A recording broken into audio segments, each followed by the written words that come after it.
The second quarterly meeting of the KENAFF National Board has been happening at the KENAFF National Headquarters at the Farmers Conference Center in Logoto.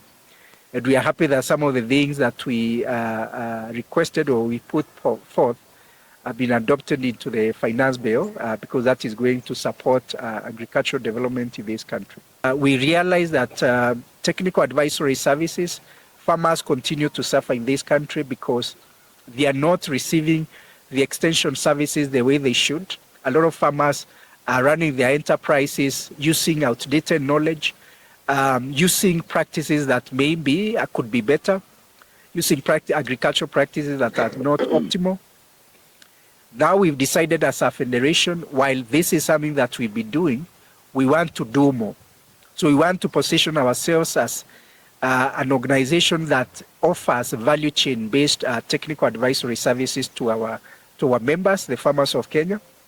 And we're going to do this using not only the conventional ways of doing this, which means workshops and farmer field days and open farmer days and peer-to-peer exchanges where farmers learn from each other.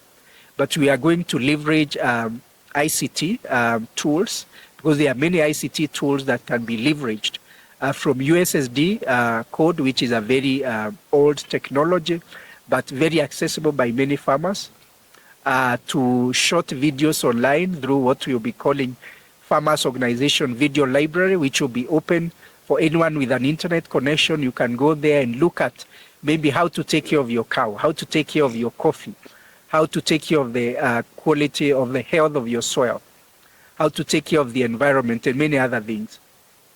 We're also going to look at apps. We are going to develop several platforms so that we are able to reach out to as many farmers as possible.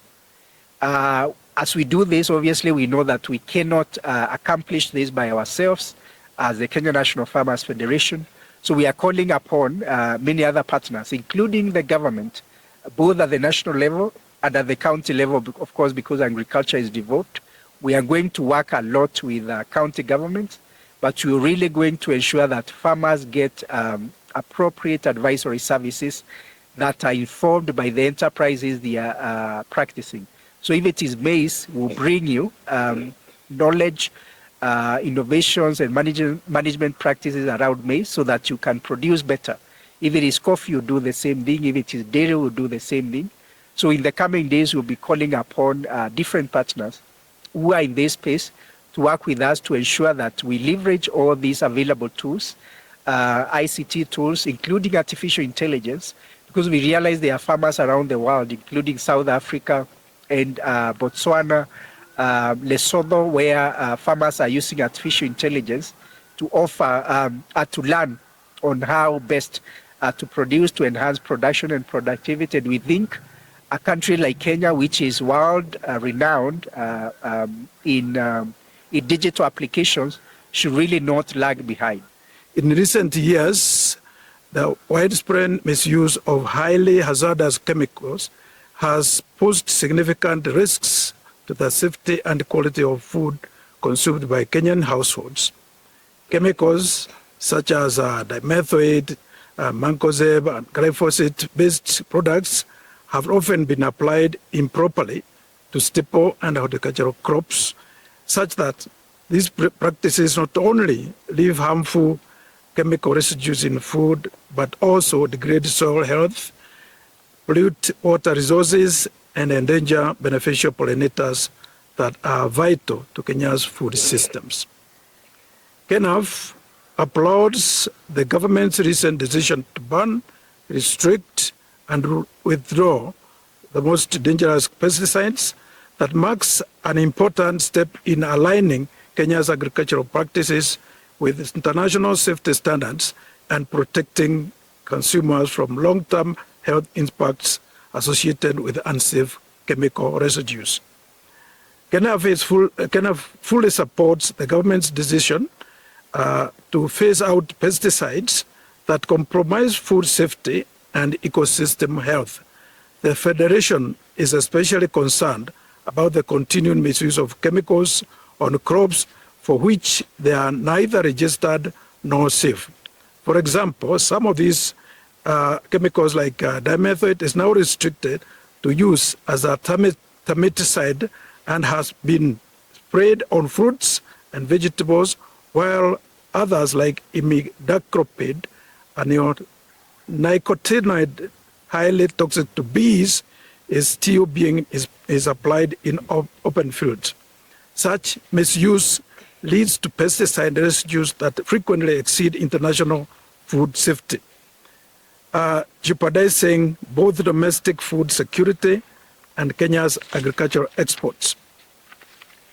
KENAFF strongly urges all farmers to adopt safer, more sustainable alternatives, including integrated pest management, IPM, and to always consult with qualified agricultural extension officers before applying any pesticides. Farmers are also reminded to read and follow label instructions diligently, wear appropriate protective equipment, and observe recommended pre-harvest intervals to ensure that produce entering local and export markets is free from unsafe chemical residues. KENAFF applauds the government's leadership in banning the most hazardous chemicals, restricting high-risk pesticide uses, and withdrawing toxic formulations such as those containing POE toluamine. These measures are a major milestone in safeguarding the integrity of Kenya's food systems, protecting farmers' health, and preserving vital ecological services. However, success will depend on robust and consistent enforcement of these regulations, alongside practical farmer training and support to transition toward more sustainable crop protection methods. KENAFF calls on the Pest Control Board, county governments, agricultural extension officers, input suppliers, and stakeholders across the agricultural value chain to work together to ensure compliance with the new rules. Protecting the health of our farmers, consumers, and the environment, requiring collective responsibility and an unwavering commitment to responsible pesticide use. As the voice of farmers, KENAFF reaffirms its dedication to supporting farmers through advocacy, training, and technical assistance as Kenya advances towards safer, more resilient, and more sustainable agricultural production.